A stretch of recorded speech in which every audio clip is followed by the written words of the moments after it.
Hi, everyone, and welcome back to another Planetarium show. My name is Jessica. I'm the director of the Planetarium, and with me tonight is one of our students who works at the Planetarium, and I will let him introduce himself. Hi, my name is Eli. I'm a physics and astronomy student at UMD. So tonight, I'm just double checking that audio is working. Okay.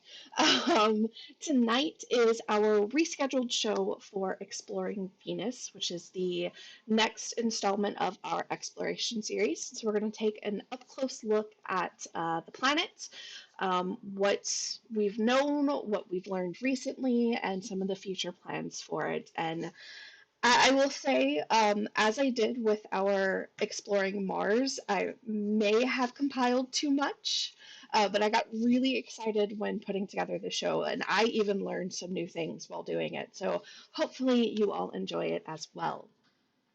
But let me get everything set up. While I am doing that, of course, if you have any questions throughout the show tonight, feel free to leave them down in the comments. Eli is going to keep an eye on that for me.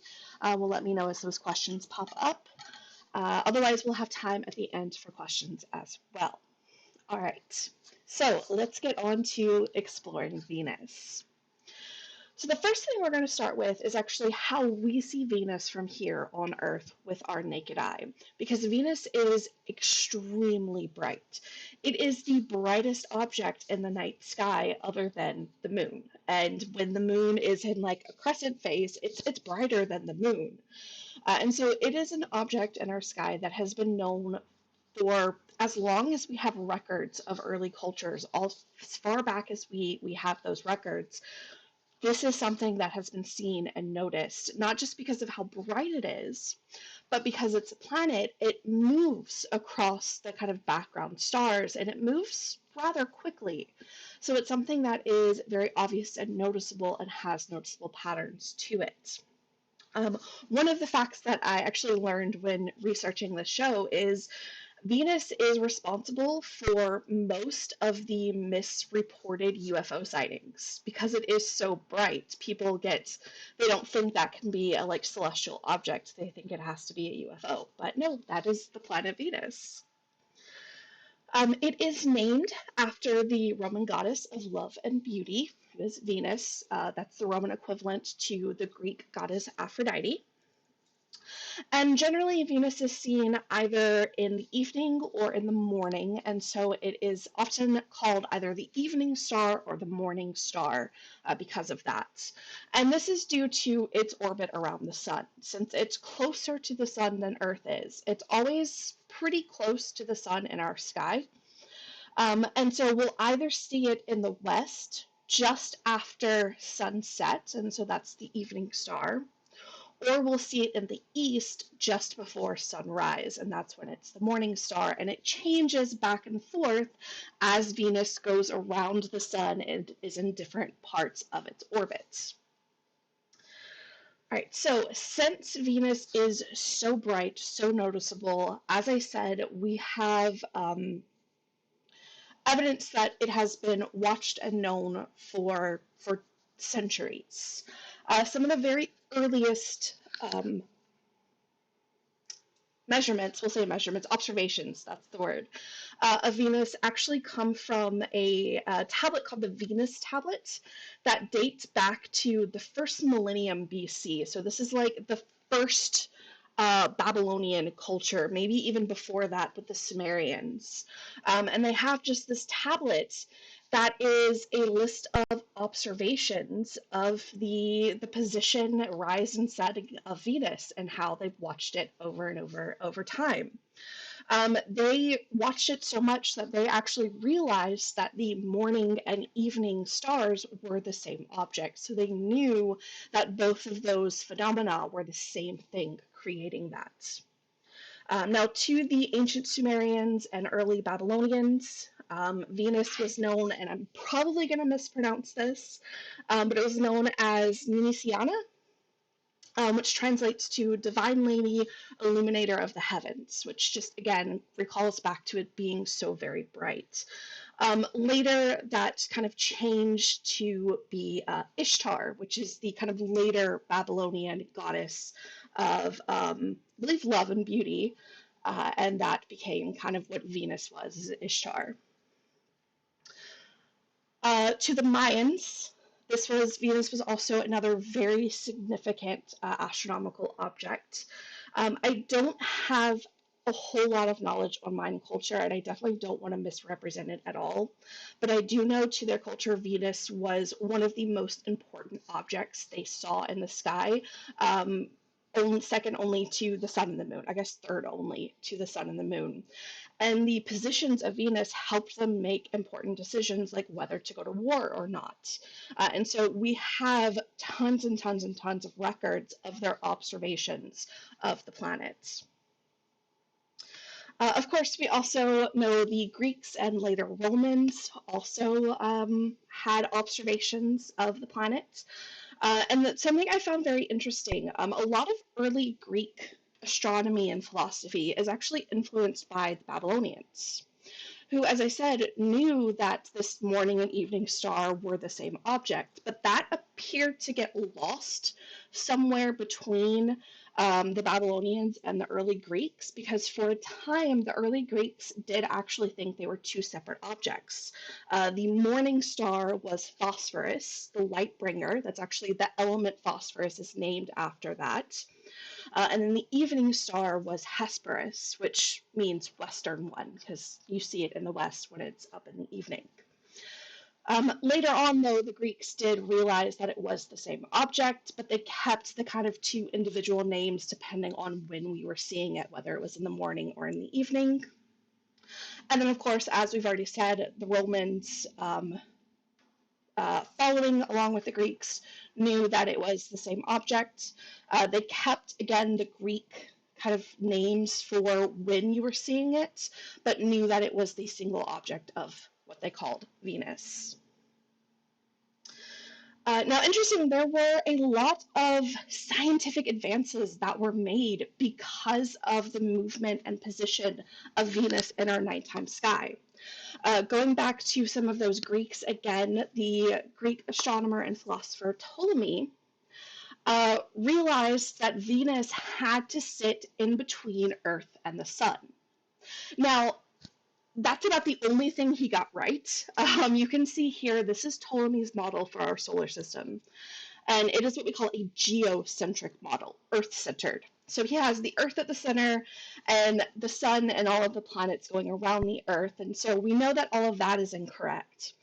But he did correctly figure out that Venus and Mercury had to be kind of in between Earth and the sun. And that ended up being confirmed more a couple of centuries later as our instruments got better, and you could actually see transits of the planets across the sun. That's just when Earth and the planet and the sun are all lined up, so you could actually see the planet go across the sun. That confirmed Ptolemy's hypothesis that they had to be in between the Earth and the sun. And then later, Galileo actually helped to show that the rest of Ptolemy's model was incorrect by also looking at Venus.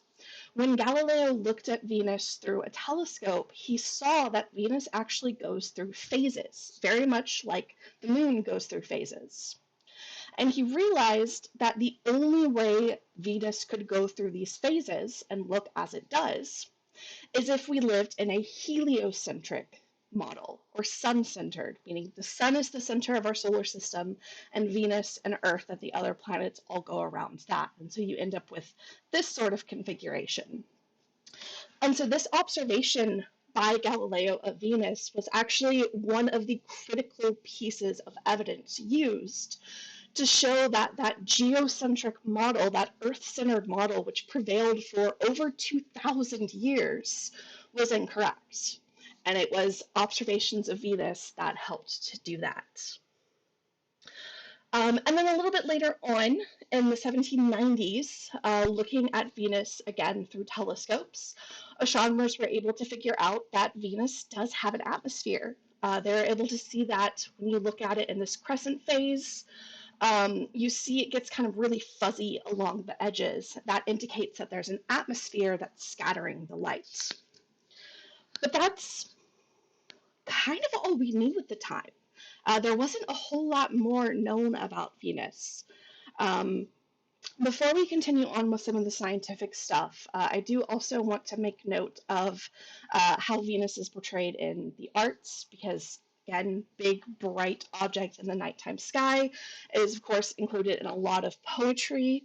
But one fun thing that I actually learned again while researching this is Van Gogh saw Venus while he was painting the Starry Night, and painted it in this. And so this bright object right here is believed to actually be the planet Venus, which I think is just so cool.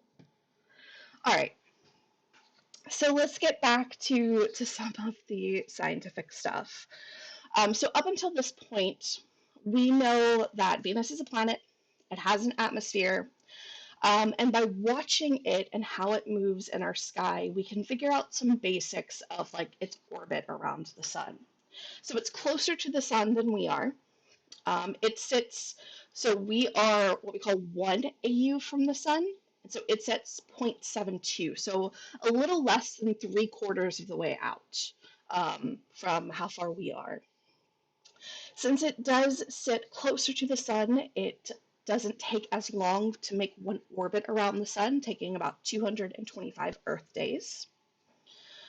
And then looking at Venus through a telescope and knowing how far away it is lets us figure out its size. So it is just a little bit smaller in diameter than Earth and a little bit smaller in mass than Earth. But other than that, it seems to be pretty much the same, a little bit smaller, but a lot alike. But then we started finding out some strange differences, one of which is the fact that Venus actually rotates on its axis backwards to how Earth and all of the other planets in our solar system rotate. And it rotates very, very slowly, taking 243 Earth days to complete one rotation of the planet. Now, because of that slow backwards rotation and its motion around the sun, a solar day on Venus, which is the time it takes for the sun to rise and set and rise again, is 117 Earth days. So basically, in one Venus year, the time it takes Venus to go around the sun once, you get just under 2 Venus days in that, which is very bizarre, at least to our standards. And of course, since Venus rotates in the opposite direction, that means everything rises in the west and sets in the east, opposite of what we experience here on Earth. Okay, so that was all we knew for a while. Because it is very similar in size to the Earth, because we see, when we look at it through a telescope, we see an atmosphere, we see clouds, that led to some speculations that Venus might be kind of like Earth. And that's where Venus became known as Earth's twin, because similar in size, maybe it's also similar on the surface.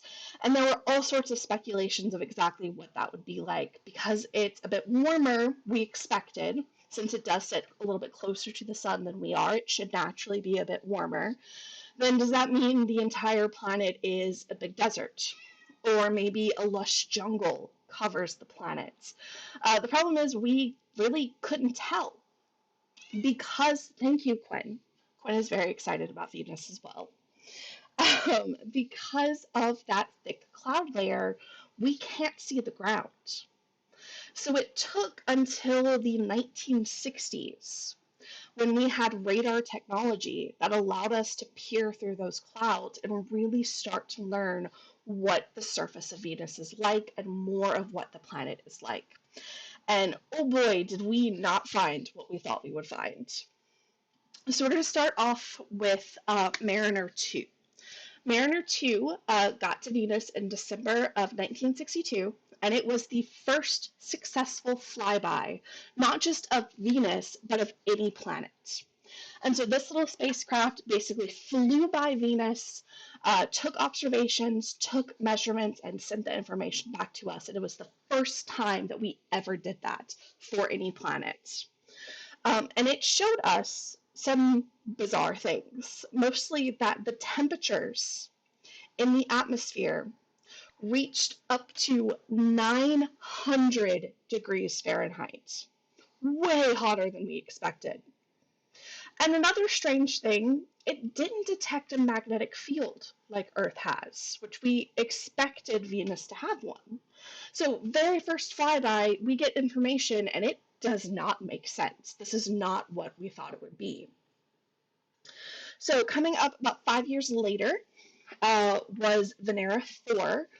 So, Mariner 2 was a NASA spacecraft. Venera 4 is a Soviet spacecraft.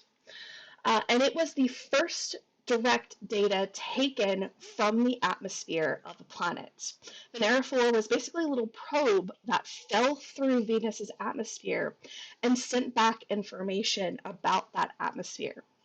So based off of this mission, we learned that Venus's atmosphere is actually 95% carbon dioxide, which is not like ours. And it's also a lot denser than we thought, like 100 times denser than Earth's atmosphere. After that, we had Venera 7, which was the first landing on another planet. So Venera 7 reached the surface of Venus, landed there, and survived for about 23 minutes. And told us kind of more of what the surface of Venus was like. Again, we see those incredibly high temperatures, 850, 900 degrees Fahrenheit, pressures 100 times, or 90 times greater than what we experience here on Earth. So we're talking hot, crushing conditions, which is why it only lasted for 23 minutes. After Venera 7, which just was data, it wasn't any pictures. We had Venera 9, which landed in 1975 and was the first pictures that we received from the surface of another planet, this case being pictures from the surface of Venus. And at first, Venera 9 and 10 both gave black and white pictures, and this is one of those that you can see here. And then in 1982, Venera 13 gave us our first color image from the surface of Venus.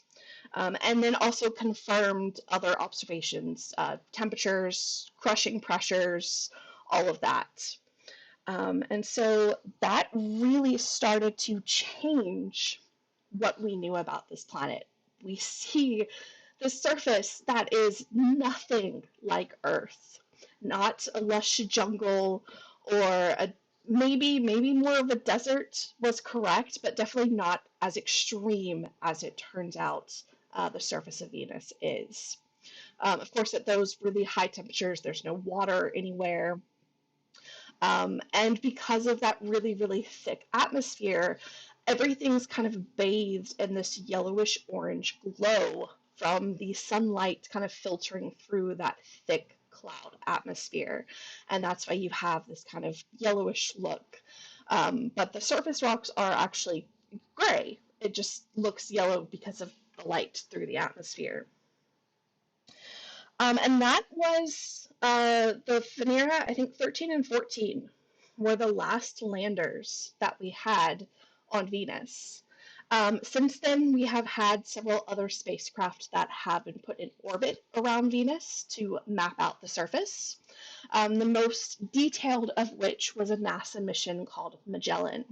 And if you've seen any detailed surface maps of Venus, it's probably Magellan. It looks like this. This is a radar map, so it's not visible light. It's not what you would actually see looking at the planet with your eye. And so the colors are false color. They gave it the kind of orange-yellow because of that orange-yellow glow that was seen in the Venera images. But remember, these rocks are actually gray in color. They're not actually this yellow-orange color. but they show us all sorts of interesting features, which we'll take a look at in a minute. So with all of these missions, both the orbiters that orbited around Venus and the few landers that successfully landed on the surface of Venus, we have learned that Venus is in fact not Earth's twin. It is nothing like the Earth. So starting with that atmosphere, again, it's 95% carbon dioxide, where ours is like 70% nitrogen, I believe. And Eli, you can correct me if I'm wrong. But Um, not, yeah, it's like 73, 25, and then the extra bits or whatever, something. It's around that. yeah, yeah, it's mostly our atmosphere is mostly nitrogen. Yeah, yeah. So we have an atmosphere of mostly carbon dioxide, no water. Those clouds that we see are actually clouds of sulfuric acid that rain down, but that sulfuric acid rain doesn't actually make it all the way to the surface because the atmosphere is so dry. It's absorbed right back up into the atmosphere before it reaches down to the surface. Again, pressures 90 to 95 times what we experience here on Earth, so we would basically be crushed if we were to stand on the surface of Venus, while we're being boiled alive. Very pleasant thoughts, right? So yeah, that's the atmosphere of Venus. So let's take a look at the surface. When we take a look at the surface, we see that most of the surface of Venus is covered in volcanic plains. So Venus appears to be pretty volcanically active, or at least has been very volcanically active in the past. But we also see two kind of what we would call continents, but not really continents because they're not continental plates like we have here on Earth. There's no plate tectonics on Venus, but we see two kind of higher terrain, we'll say, two pieces of that. We have Ishtar Terra here in the north and Aphrodite Terra here, kind of just south of the equator. And Ishtar Terra is actually home to the largest mountain on Venus, Maxwell Montes. Um, Most of the features that you see on Venus are actually named after women, with the exception of Maxwell Montes, because it was actually discovered before the naming convention was set. But pretty much everything is named after women. So Ishtar being, of course, the Babylonian goddess, and Aphrodite being the Greek goddess, and you can see lots of others in here as well. We see some craters on the We actually surface. Yeah, we just got a question. They asked, do the rocks glow at night? not that I know of. I'm trying to think if I've heard anything. The thing is, we don't know a lot about the composition of the rocks. I don't think they do. Um, Also, night is a little bit different. yeah. Night on Venus, there's no temperature difference. So that like 800-900 degrees Fahrenheit on Venus is all the time, all day, all night, all year round. And because the atmosphere is so thick, very little sunlight actually reaches the surface. So I don't know that there's a big difference in day and Uh, night. yeah, the only thing is that there is a glow in Venus's nighttime atmosphere, but you can't see it with your naked eye because it's an infrared. Yeah, That's all I can find. which is the heat coming from. Yeah. Right. So, yeah. So, yeah, I guess they would glow in infrared because they're hot. But that's about it. Good question, though. All right. So craters. Craters are commonly found on solid objects in our solar system. Even Earth has some craters. On Venus, we find about 1,000, which we are interested in knowing how many because that actually gives us information about how old the surface is. If you have a surface that has lots and lots and lots of craters, then that's a much older surface, think like the moon. But if you have a surface that has very few craters, then it's relatively newer. So there's processes that are constantly renewing the surface, like Earth. We have plate tectonics and erosion and all sorts of things that destroy and renew the crust pretty quickly, at least on geologic terms. So finding about 1,000 craters on the surface of Venus tells us that the surface is between 300 and 600 million years old, which is a little bit older than the average age of Earth's crust, which suggests that maybe Venus isn't super volcanically active anymore. No plate tectonics, like we said. There's some questions there as to why the surface seems to be a little bit older than Earth's. Speaking of volcanoes, we do find volcanoes on the surface of Venus. There are actually several times more volcanoes on Venus than we have here on Earth, and there are at least 167 large volcanoes on Venus, large being bigger than 60 miles in diameter. What's interesting, though, is there's not more volcanoes on Venus because it's more volcanically active. There are more volcanoes because the surface is older. There's not processes that are destroying those volcanoes. And so, like we said, here on Earth, our surface is constantly being destroyed and renewed, and that's not the case on Venus. And even though it has such a thick atmosphere, there's really no wind erosion because there's not really a wind on the surface, which just would make it even more stifling hot.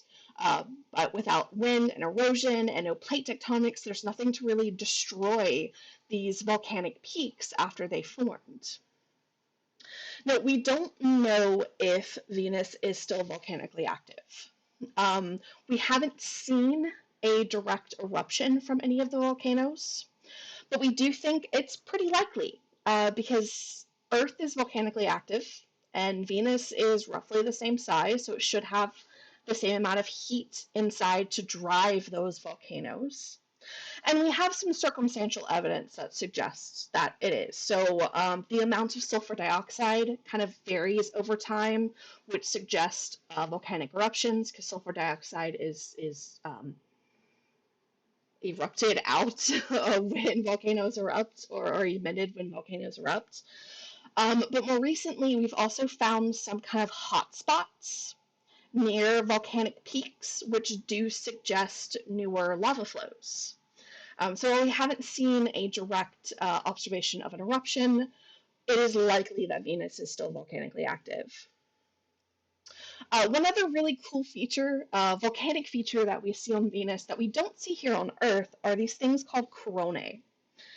And they are these circular fractured depressions, which, and I know it's gross, but I'm best equated to a blister that's popped.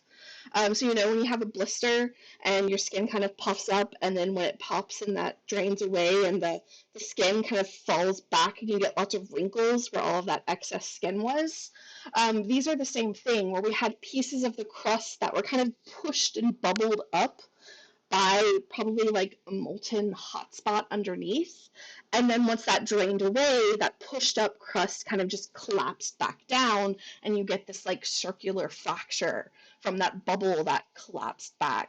So it's these interesting features that we don't really see here on Earth. Okay, now onto some things that we don't know a whole lot about. We think the kind of overall structure of the planet is similar to the Earth, where it has a core, mantle, and crust. We don't have any direct seismic evidence to really learn more about what's going on in there. But we do think it is probably similar, again, because similar in size to Earth, so it should be structured pretty similarly. The question, though, is if it's similar to Earth, why doesn't it have plate tectonics like Earth does? Why doesn't it have a magnetic field like Earth does? All of these things are driven by this kind of internal structure and by heat escaping from the core to the surface. And those are just some of the mysteries that we're still trying to solve and to figure out why it is so different, even though it should be pretty similar. Some of the other mysteries are, of course, why Venus rotates in the opposite direction from Earth and the other planets. We have kind of two hypotheses for this. One, something hit Venus, knocked it the other way, and it started spinning the other direction. The other could be tides in its atmosphere created by the sun. That could have slowed down and reversed the planet's direction. But again, things we're still trying to figure out. Um, Another mystery that is pretty recent, last year, there was talk for a while of there being phosphine in Venus's atmosphere, and this was pretty significant because phosphine wasn't known to be created by any natural processes in Venus's atmosphere. So this would have suggested that there might be some form of life in the atmosphere creating it. Unfortunately, this mystery does seem to be solved in that the detection of phosphine seemed to be an artifact of the software they were using and wasn't an actual detection. So that one has been solved, but we're still kind of like, maybe let's take some more data and see if we can find this or not. But lastly, and I know I'm running out of time. I told you guys I put way too much into the show. The other big question is, if Venus is a lot like Earth in size, could it have been like Earth in the past? And the answer, we think, is yeah. Venus was probably Earth-like in the very early days of the solar system, meaning it might have had oceans of liquid water and a climate similar to Earth. But if that's the case, if Venus was once a habitable planet, very similar to Earth, how did it become this hellscape that is the hottest planet in the solar system, hotter than Mercury, the closest planet to the sun? And we think we know the answer to that, although there's still some learning that we need to do. But we think that Venus unfortunately got off on a runaway greenhouse effect. That probably got triggered because Venus is a little bit closer to the sun than we are. Since it's a little bit closer, its temperatures are naturally going to be a bit hotter than we have here on Earth. So all of that water vapor that's in the atmosphere, that started out in its atmosphere, that on Earth all rained down onto the surface and created oceans, not as much of that would have rained down on Venus because of the hotter temperatures.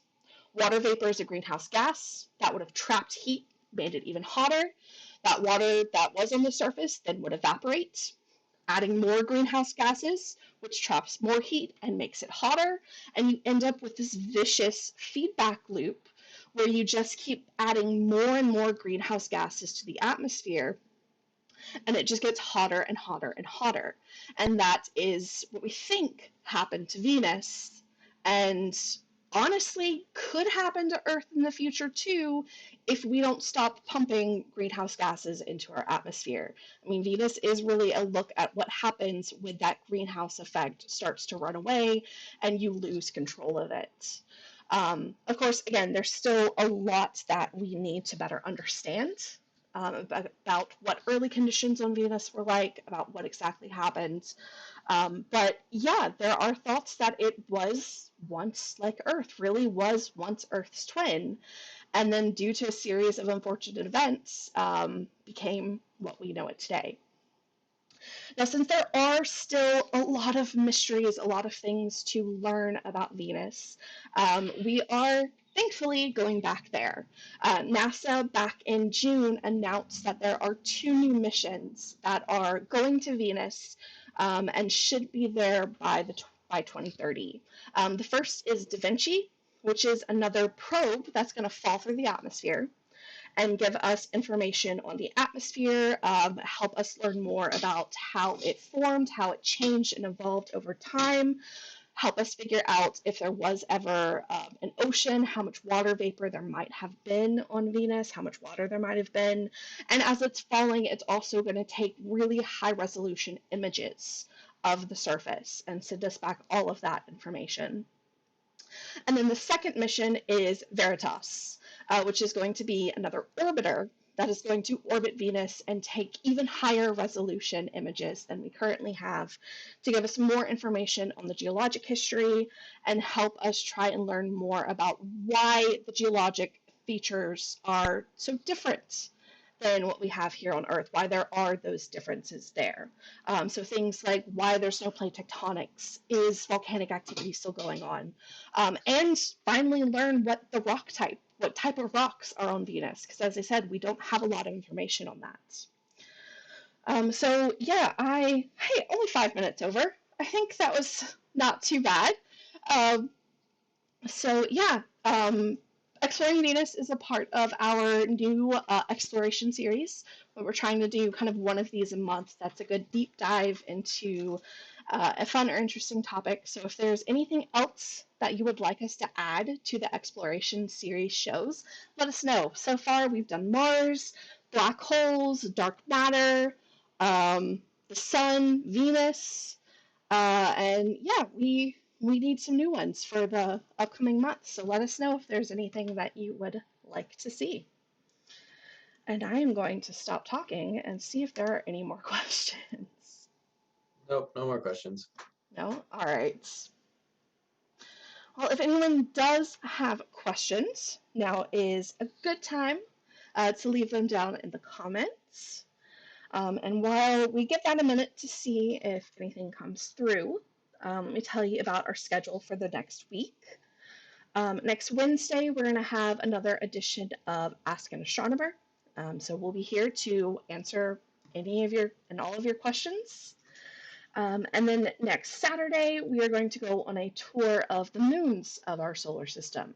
Believe it or not, there is a lot to talk about there, a whole show worth, and some really, really cool moons to discuss as well. Also, if you haven't seen, we are finally somewhat open. We're open for private shows only at the time being. So if you're interested in bringing a small group of family or friends, you can check out our website for information on kind of crowd size that we're able to have in the planetarium right now, and all sorts of information on that. But we're excited to have people coming back in because it's been way too long. Way too long since we've had people in the planetarium. All right. Do we get anything else? Nope, nothing more. No? All right. Well, hopefully that's because I just blew your mind on everything Venus. All right. Hopefully you enjoyed the show. I will say I had a lot of fun putting it together. A lot of cool stuff that I've learned. Probably did a little bit too much, but it's fine. I had fun. All right. So thanks for joining us. Have a wonderful rest of your weekend because it is Saturday. And we will see you again next time. Bye, everyone.